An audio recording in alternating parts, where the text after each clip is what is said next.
तो hello students, कैसे हैं आप सभी लोग। Welcome to my YouTube channel Vidyaverse. तो आई होप आप सभी लोग मस्त होंगे, ज़बरदस्त होंगे। तो स्टूडेंट्स, आज का जो हमारा टॉपिक रहेगा वो रहेगा परसेंटेज, जिसको हिंदी में प्रतिशत बोलते हैं। ठीक है, तो आज हम पूरा परसेंटेज कवर करने वाले हैं इस वीडियो में, बड़े ही सरल ट्रिक्स एंड टिप्स के साथ कि आप परसेंटेज की क्वेश्चनों को किस किस प्रकार से और किस किस तरीके से हल कर सकते हैं। तो बने रहिएगा वीडियो के एंड तक। तो चलिए स्टार्ट करते हैं स्टूडेंट्स। आज का जो हमारा टॉपिक है वो है परसेंटेज। परसेंटेज, ठीक है, प्रतिशत।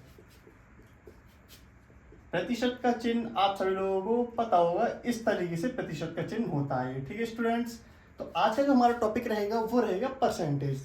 तो हम पहले ये जान लेते हैं कि परसेंटेज का मतलब क्या होता है, परसेंटेज आखिर किसे कहते हैं। ठीक है, तो देखो, परसेंटेज बेसिकली दो शब्दों से मिलकर बना होता है, एक पर और एक सेंटेज। ठीक है, तो देखो, पर का मतलब होता है प्रति, एवरी। ठीक है, प्रति, और सेंटेज का मतलब सेंचुरी से, यहाँ पे हंड्रेड से है ना, हंड्रेड। प्रति मतलब हंड्रेड से। ठीक है, तो ये जो होता है इसका मतलब होता है कोई कोई भी वस्तु 100 पर कितनी है ना, कोई भी वस्तु है वो 100 पर कितनी है। जैसे फॉर एग्जाम्पल के लिए मान लो कि किसी बच्चे के 100 में से 85 नंबर आए। ठीक, 100 में से 85 नंबर आए। अगर इसकी परसेंटेज की बात करेंगे तो इसका परसेंटेज कितना हो जाएगा, बेसिकली 85% हो जाएगा इसका स्टूडेंट। ठीक है, क्योंकि यहाँ पे 100 पर जितना परसेंट है, ठीक है, इसमें 100 में 85 नंबर है, तो इसका जो परसेंटेज हो गया वो 85 हो गया। ठीक है, इसी प्रकार से मान लीजिए कोई दूसरा छात्र है, ठीक, उसके नंबर आए हैं 100 में से 55। ठीक, तो इसका जो परसेंटेज होगा वो होगा हमारा 55%। ठीक है स्टूडेंट, तो इस तरीके से ये होता है इसका परसेंटेज। अब जैसे कि मान लो 50 में से आए 30 अंक, किसी बच्चे के 50 में से 30 अंक आए। अगर आपसे पूछा जाए कि इसका परसेंटेज क्या होगा, तो इसका परसेंटेज क्या आप 30% बताएंगे? नहीं, ये 30% नहीं होगा, क्योंकि अब आप यहाँ देख रहे हैं, यहाँ पे नीचे 50 आ गया। ठीक है, और यहाँ पे 100 है। जब नीचे हमारा 100 होगा तभी हमारा परसेंटेज ऊपर वाला होगा। ठीक, जैसे कि इसको ज्ञात करने के दो तरीके हैं। पहला तो ये कि ऊपर नीचे गुणा कर दो 2 से इसमें। ठीक है, तो ये कितना हो जाएगा, ये हो जाएगा ऊपर 60 और नीचे हो जाएगा 100। ठीक है, तो अब क्या हो गया, अब हो गया यहाँ पे, अब ये जो 100 हो गया, तो इसका जो परसेंटेज हो गया वो हो गया 60%। ठीक है स्टूडेंट, इसका हो गया 60%। लेकिन इसका जो दूसरा तरीका है वो क्या है, इसका हल करने का, जैसे 30/50, ठीक है, इनटू में कर देंगे हम 100। ठीक है, इनटू में 100 कर देंगे तो 50 से कम 50, 50 दूनी 100, और ये हो गया 60%। ठीक है, तो इस तरीके से हम इन भिन्नों का परसेंटेज निकालते हैं, इन फ्रैक्शंस का परसेंटेज ज्ञात करते हैं इस तरीके से। ठीक है स्टूडेंट्स, अब हम देखिए बहुत सारे सवाल करेंगे इसमें। ठीक है, कि हम फ्रैक्शंस को परसेंटेज में कैसे कन्वर्ट करते हैं, और जो परसेंटेज है उसको फ्रैक्शन में किस तरीके से कन्वर्ट करेंगे। ठीक है, सारे सवाल इस वीडियो में देखने वाले हैं, तो वीडियो को कंटिन्यू देखते रहिएगा। ठीक है, तो स्टूडेंट्स, अब हम कुछ क्वेश्चंस ले रहे हैं। ठीक है, उन क्वेश्चंस को करेंगे। ठीक है, सबसे पहले हमारे सामने कुछ फ्रैक्शंस दी हुई होंगी यहाँ पे। ठीक है, हमारे सामने कुछ भिन्न दी हुई है, भिन्न। ठीक, इनको हमें सिंपली परसेंटेज में कन्वर्ट करना है। किसमें कन्वर्ट करना है, हमें इसमें परसेंटेज में इन भिन्नों को कन्वर्ट करना है। ठीक है, जैसे 1/2, ठीक है, 1/4, आपके सामने ये दो भिन्न लिखी हुई है। ठीक है, 1/2, 1/4। अगर हम इसको परसेंटेज में कन्वर्ट करेंगे, ठीक है, तो किस तरीके से करेंगे, ध्यान से देखिएगा। इसको परसेंटेज में कन्वर्ट करने के लिए हम इसमें सिंपली 1/2 100 का गुणा कर देंगे स्टूडेंट्स। ठीक है, बेसिकली किसी भी भिन्न को परसेंटेज में कन्वर्ट करने के लिए हम उसमें 100 का मल्टीप्लाई कर देते हैं।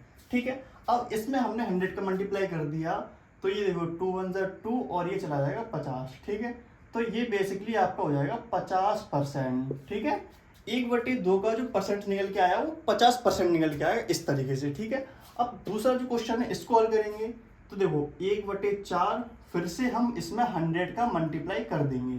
तो जब इसमें 100 का मल्टीप्लाई हो जाएगा तो 4 एकम 4, ठीक, 4 दूनी 8 और 4 पंजे 20। ठीक है, इसका जो परसेंटेज निकल के आया वो आएगा 25%।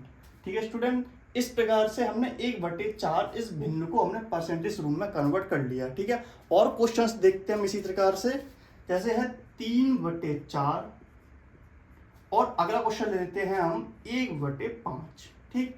ये हमारे सामने दो भिन्न और दी हुई हैं।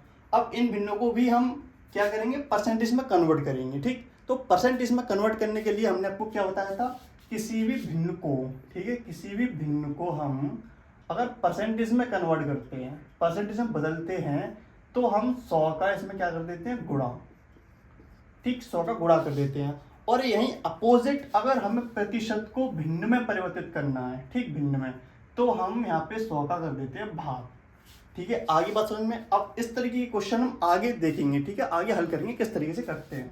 तो यहाँ पे क्या होगा, 3/4 फिर इंटू में हो जाएगा 100, ठीक। अब देखो इसको हल करेंगे तो 4 एकम 4, ये चला गया आपका 25 बार, ठीक है। 25 दिया होते 75, तो ये हो गया इसका 75%, ठीक है स्टूडेंट्स। अब देखिए 1/5, अब 1/5 गुणा 100, ठीक। अब इसको हल करेंगे हम तो 5 एकम 5 और ये कट जाएगा आपका पूरा 20 बार, तो 1/, ये हो गया आपका 20%। तो बड़े ही आसानी से हम इन भिन्नों को परसेंटेज में कन्वर्ट कर सकते हैं, ठीक है। मैं आपके लिए 2 क्वेश्चंस दे रहा हूँ होमवर्क के लिए, आप मुझे कमेंट में बताएंगे, ठीक है। आप मुझे बताएंगे 4/5, ठीक। आप बताएंगे 1/10। इन दोनों के आंसर आप मुझे कमेंट बॉक्स में बताएंगे कि इनका जो परसेंटेज होगा वो कितना निकल के आएगा, ठीक है। अब हम देख लेते हैं कि परसेंटेज को भिन्न में किस तरीके से कन्वर्ट किया जाता है, ठीक है स्टूडेंट्स। तो चलिए स्टूडेंट्स, अब हम देख लेते हैं कि अब हम परसेंटेज वाले को हम भिन्न में किस तरीके से कन्वर्ट करेंगे, ठीक है। तो इसके कुछ क्वेश्चंस देख लेते हैं, ठीक है। जैसे कि पहला क्वेश्चन है हमारा 35%, ठीक। और दूसरा क्वेश्चन ले लेते हैं हम 45%, ठीक है। तीसरा हम ले लेते हैं 55%। इन तीनों को हमें भिन्न में परिवर्तित करना है, ठीक है। इन तीनों परसेंट को हमें भिन्न में कन्वर्ट करना है, तो किस तरीके से करेंगे, देखिए बड़ा ही आसान है इनको भिन्न में परिवर्तित करना। सिंपली मैंने आपको बताया था कि जब हम भिन्न को परसेंटेज में, प्रतिशत में कन्वर्ट करते हैं, बदलते हैं, तो 100 का गुणा हो जाता है। और इसी के विपरीत जब हम परसेंटेज को भिन्न में परिवर्तित करते हैं तो 100 का भाग कर देते हैं। तो यहाँ पे अब हमें 100 का भाग करना है, तो 35/100, ठीक है। इस तरीके से हम इसको लिख देंगे। तो जब 35/100 तो इसको काट देंगे, देखो 5 सत्ते 35 और 5 दूनी 10 और 0, ठीक। अभी चला जाएगा क्या, अभी नहीं जाएगा, तो ये हो जाएगा आपका 7/20, ठीक है। इस तरीके से हम इसको भिन्न में परिवर्तित कर सकते हैं, ठीक है। इसी प्रकार से ये है 45, तो जब हम 45 को इसमें कन्वर्ट करेंगे भिन्न में, तो क्या हो जाएगा, देखो 4500, तो ये फिर जाएगा 5 में 45 और ये चला जाएगा आपका 20 बार, ठीक है। और जा सकता है क्या, नहीं, अब नहीं आएगा, ये हो जाएगा आपका 9/20, ठीक। इस तरीके से ये भिन्न निकल के आ गई। अब 55 का जब हम निकालेंगे, 55% को भिन्न में परिवर्तित करेंगे, तो फिर करेंगे 100 से, तो ये हो गया 11 और ये हो गया 20, ठीक है। ये हो गया 11/20, ठीक है स्टूडेंट। तो बड़े ही आसानी ट्रिक से हमने देखा कि हम परसेंटेज को, कोई भी हमें परसेंटेज वाली संख्या दी हुई है, उसको भिन्न में हम कैसे परिवर्तित कर सकते हैं। अब जैसे कुछ क्वेश्चन में और ले लेता हूँ, जैसे कि मान लो 62.5%, ठीक है। एक क्वेश्चन ये ले लिया और दूसरा क्वेश्चन ले लेते हैं 87.5%, ठीक है। ये हो गया आपका चौथा और ये हो गया आपका 5वां। अब हमें ये पॉइंट वाली संख्याओं को भिन्न में परिवर्तित करना है। किस में परिवर्तित करना है, हमें फ्रैक्शंस में। तो जब हम इसको फ्रैक्शंस में परिवर्तित करेंगे तो देखो किस तरीके से होगा। ये यहाँ पे 62.5, इसको भी हम 100 से भाग दे देंगे। तो ये आप जानते होंगे कि यहाँ से जब पॉइंट हटाएंगे तो एक 0 यहाँ बढ़ जाएगा। जब 0 यहाँ बढ़ जाएंगे तो इसको काट लेंगे, देखो 5 एकम 5, ठीक, 5 दूनी 10, 5 एकम 25, ये हो गया 125। नीचे कट जाएगा आपका 200 बार, ठीक है। फिर काट देंगे इसको, 5 दूनी 10, 5 एकम 25, फिर नीचे कट जाएगा कितनी बार, ये कट जाएगा 40 बार, ठीक है। अब इसको फिर काट देंगे 5 एकम 25 और फिर मैं आपको बड़े ही बेसिक और ट्रिक से बता रहा हूँ, ठीक है। बहुत ही सिंपल आसान तरीका है ये। तो स्टूडेंट्स देखिए, तो इस तरीके से हम इसका आंसर निकाल लेंगे, ठीक है। तो ये जो हमारे सामने प्रतिशत में ये जो दिया हुआ था, हमने इसको भिन्न में कन्वर्ट, हमने इसमें भिन्न में बदल दिया इसको, ठीक है। तो बदलने के बाद जो आंसर आया वो आएगा 5/8, ठीक है। अब अगला क्वेश्चन है आपका 87.5। इसको आप मुझे बताएंगे, ये आप कॉपी पे नोट करके आप इसको हल करने की कोशिश करेंगे और मुझे कमेंट में बताएंगे कि जब हम इसको भिन्न में परिवर्तित करेंगे तो कितना आएगा, ठीक है। अब हम देख लेते हैं कुछ महत्वपूर्ण क्वेश्चन जो कि प्रतिशत से ज़्यादा क्वेश्चन से आपके एग्जाम में पूछे जाते हैं, ठीक है। तो स्टूडेंट्स अब हम देख लेते हैं कुछ इंपॉर्टेंट क्वेश्चन जो कि इस टॉपिक से बेसिकली परीक्षाओं में अत्यधिक दर पर पूछे जाते हैं, ठीक है। जैसे कि कुछ क्वेश्चन होते हैं, जैसे कि 50 का 10% निकालना है हमें, ठीक है। 50 का 10% कितना होगा, ठीक है। 10% कितना होगा, 50 का 10% कितना होगा, ठीक है। एक ही क्वेश्चन लेते हैं हम।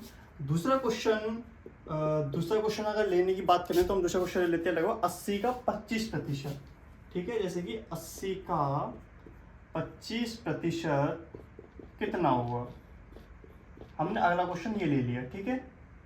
80 का 25% कितना होगा, ठीक। अब हम इन दोनों क्वेश्चनों को बड़े ही आसान ट्रिक से ज्ञात करेंगे। देखिए, सबसे पहले एक फॉर्मूला होता है स्टूडेंट, जिसका फॉर्मूला आप इसको याद कर लेना। फॉर्मूला x बराबर x/10 x/100 इंटू में संख्या, ठीक है। ये एक फॉर्मूला होता है x बराबर x/100 इंटू में संख्या, ठीक है। ये फॉर्मूला आपको याद करना पड़ेगा, ठीक। जब इस फॉर्मूले को आप याद कर लेंगे तो ऐसे क्वेश्चनों को आप चुटकियों में हल कर सकते हैं, ठीक है स्टूडेंट्स। अब देखिए, अब क्या होगा, यहाँ पे जो x है ये प्रतिशत है, ठीक है। तो x का ये मान हो गया 10%, बटे में है यहाँ पे 100 और इनटू में हम 50, जो कि संख्या 50 हमें ये दी हुई है, ठीक है। हमने x के स्थान पर 10 को लगा दिया, उसके बाद 100 के स्थान पर 100 को लगा दिया और संख्या के स्थान पर 50 को लगा दिया। अब हम जब इसको हल करेंगे तो एक जीरो से ये जीरो खत्म हो जाएगा और ये जीरो से ये जीरो खत्म हो जाएगा। तो बेसिकली इसका आंसर आएगा वो आएगा 5%। इतने आसानी से हम इस क्वेश्चन का हल ज्ञात कर सकते हैं, ठीक है स्टूडेंट्स। अगला क्वेश्चन देखते हैं इसी प्रकार से। अगले क्वेश्चन में जब हम देखेंगे तो x के स्थान पर लगेगा 25, ठीक, 25 बटे में 100 और इनटू में लगेगा इधर 80, ठीक। अब इस क्वेश्चन को सॉल्व करेंगे तो ये जीरो से जीरो ये कट जाएगा, ठीक। इसके बाद देखिए यहाँ पे कट जाएगा ये 2 5 10 और 2 चौक 8, ठीक है। 5 एम 5 और 5 एम 25, ठीक। अब ये बचा 5 और 4 और 5 चौक होते हैं 20, ठीक है। तो बेसिकली जो 80 का 25% कितना होगा, तो होगा 20%। तो इस तरीके से हम ऐसे क्वेश्चनों को हल कर सकते हैं। अब मैं आपके लिए कुछ क्वेश्चन होमवर्क में दे रहा हूँ, आप उसे मुझे कमेंट में लिख के बताएंगे कि इसका आंसर कितना होगा, ठीक है। तो स्टूडेंट्स अब मैं आपके लिए कुछ होमवर्क के लिए एक क्वेश्चन दे रहा हूँ, ठीक है। आप बताएंगे उसे अपने कॉपी पे हल करके कि इसका आंसर कितना होगा, ठीक है। आप मुझे बताएंगे 100 का 15% कितना होगा, 15% कितना होगा, ठीक है। चलिए एक क्वेश्चन और देते हैं आपको, ठीक है, ठीक है। 2 क्वेश्चन देते हैं, आप इसको अपनी कॉपी पे नोट करेंगे, सॉल्व करेंगे, उसके बाद आप मुझे कमेंट में बताएंगे कि इसका आंसर कितना होगा। फिर आप बताएंगे 120 का 50% कितना होगा, ठीक है। 120 का 50% कितना होगा, ठीक है। अब ये दोनों क्वेश्चंस हैं, इनके आंसर आप मुझे कमेंट बॉक्स में लिख के बताएंगे। बाकी की दोस्तों आपको वीडियो कैसी लगी है, वीडियो को अच्छी लगी हो तो हमारी वीडियो को लाइक करें। बाकी की ऐसे ही इन्फॉर्मेटिव वीडियो देखने के लिए एजुकेशन वाले हमारे चैनल को सब्सक्राइब करें और ज़्यादा से ज़्यादा इस वीडियो को शेयर करें।